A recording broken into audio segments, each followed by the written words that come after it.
Comment savoir si un film d'horreur fait vraiment peur? Les zombies, les monstres, les requins, les clowns, psychopathes, tout ça c'est très subjectif, on vous l'accorde, mais il y a quand même un moyen de le savoir.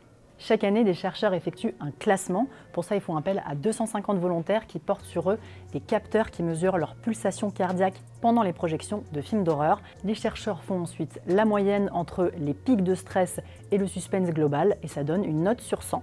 Le grand gagnant, le film numéro 1, le plus effrayant en somme d'après la science, c'est le film Sinister, sorti en 2012 avec Ethan Hawke.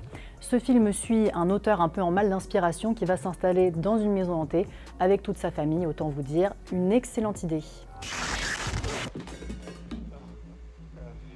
Le deuxième film le plus effrayant, toujours d'après ce classement, c'est le film Host. Ça suit un groupe de jeunes qui organisent sur Zoom, on est pendant la pandémie, une séance de spiritisme qui dégénère. À la troisième place de ce classement, on trouve le film The House, sorti en mai 2023. Ce film raconte l'histoire de deux enfants qui se retrouvent tout seuls dans une maison hantée particulièrement hostile.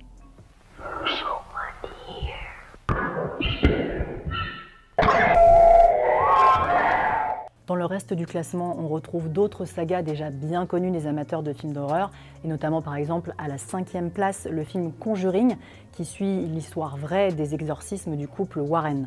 Il y a aussi dans ce classement des films un peu plus inattendus. C'est le cas par exemple du film Smile, sorti en 2022. Ce film d'horreur raconte une épidémie de sourires qui pousse les gens au suicide. Autre classique du genre qu'on retrouve à la 13e place de ce classement, c'est le film The Descent, sorti en 2005. C'est un de mes films d'horreur préférés, mais c'est un film qui vous coupera net toute envie de faire un jour de la spéléologie.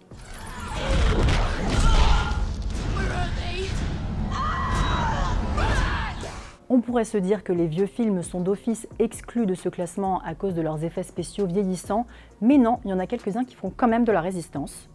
On retrouve par exemple le grand classique japonais The Ring à la 20e place.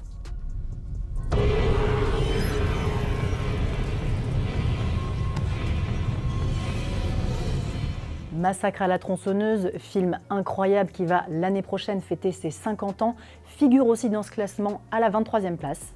Et enfin, le tout premier film de la saga Halloween, sorti en 1978, est aussi dans ce classement à la 26e place, une saga qui suit la vengeance d'un tueur masqué qui s'appelle Michael Myers. Pour info, à titre de comparaison, le film Shrek 1 a une note de 3 sur 100, c'est sans doute un peu plus safe pour éviter les cauchemars.